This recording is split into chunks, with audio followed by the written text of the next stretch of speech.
Hello, so today I'm going to show you how I make my wax seals. I use glue gun wax, which looks like this. You can get them in so many different colours, pearlescent, matte colours.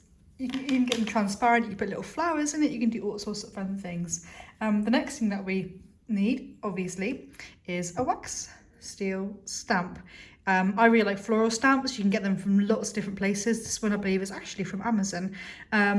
You know, you can get ones for different themes. You can get nautical ones. You can get custom ones of initials.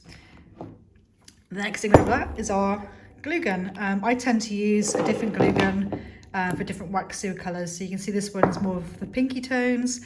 This one I use more for golds, and the one that I'm going to demonstrate with I've used for silver, and I'm now actually using it for white. So I'm just going to show you how I put everything together. Okay, so I've loaded this glue gun with my white wax seal. I'm currently pushing out a load of silver wax at the moment, so it's going to come quite silvery. You should be able to just, as it goes through, as it melts, push it down a little bit more. Don't put too much pressure on it, otherwise you can break the glue gun. You can obviously, get it moving by pushing this a couple of times. You can also get it moving by actually just pushing this as it goes. So I'm just going to demonstrate. Once it gets to a really good temperature, it flows quite nicely without sort of any issues. So you want it to get to the point where it's not difficult to get the wax out. So I'm just going to do a couple pushes on this. Sometimes you'll find that if you do this, the glue doesn't come out, so I just tend to push it from the top. The other thing I forgot to mention was I sometimes, instead of doing it directly onto an envelope or onto paper, if your envelope's full, the wax tends to melt out a funny shape. To stop that from happening, you can use a silicone mat. This is from Amazon, just something really simple, and you can just dot out loads of your wax seals individually, add a wax seal sticker, or you can use a really strong double-sided tape, so you've got, everything looks the same. So I'm just going to push this out. I'm going to push it from the top, and I want it to go into a, keep it in one place, don't move it around. Kind of see it pouring out there, and you can see if I keep it in a central location, it kind of flows out into a nice circle shape. Now, you don't need to panic now and think, oh my God, I need to get the wax seal on. You can just take your time. It can cool down a little bit. So make sure you get your stamp, and in the middle here, try to get as central as I can. Kind of move it like this, kind of jiggle it very slowly until it gets to that point. Okay, you can kind of see it's got this nice edge to it, nice rounded edge that I think looks really good. Okay, and you can just give it a little push. You can leave it for a minute or so, because what you don't want to do is pull the wax seal off straight away and for it to rip the wax. If the seal is cold, you can very quickly stamp it, remove it, stamp it again, stamp another one, and so on. Because I haven't got a cooling mat, or usually use a packet of frozen peas, I can leave the wax stamp on in between sort of stamping. It's just going to warm up, and you have to be really aware of that. So I'm going to give it a little wobble. There we go. So you can see there's absolutely no resistance in me taking that off. If there's resistance, leave it for a little bit. Take that off, and there you go. That's the stamp. There. If you just tap it on the side, you can kind of feel like if you don't leave any fingerprints, that's ready to go. I'm going to take it off. Just like that, really nice and easy. And by doing this every time, we'll have a lovely round circular stamp. And I'll just get some tape.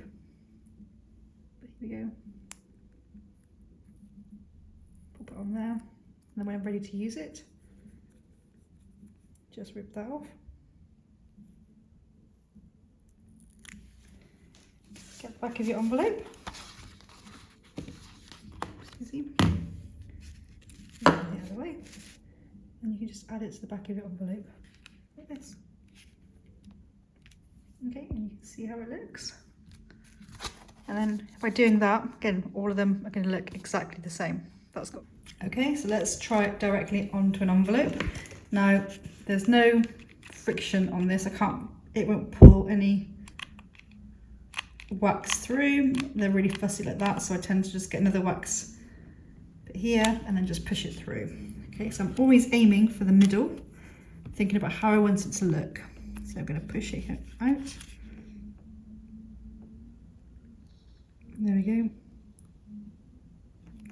quite central.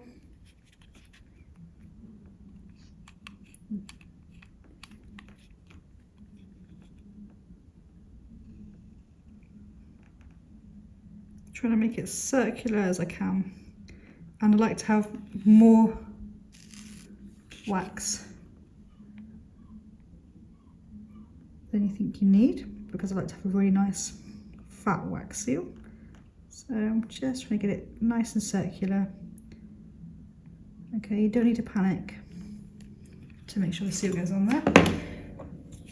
Making sure the seal is nice and cool, because eventually the seal will get really warm and you need to let it cool down a little bit, otherwise it'll stick in the wax. This is my seal. I'm going to be really conscious to make sure that it goes this way around when I pop it in. Let's take a look at that. Just going to give it a jiggle as I go down, let it kind of go in on its own weight.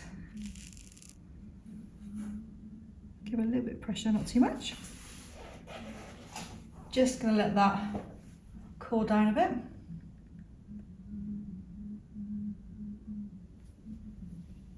And then when it's ready to be released, you kind of feel it with no pressure. And there we go. So that's how you do it directly onto an envelope versus doing it on a silicone mat. More sort of organic. This one is slightly more sort of perfect.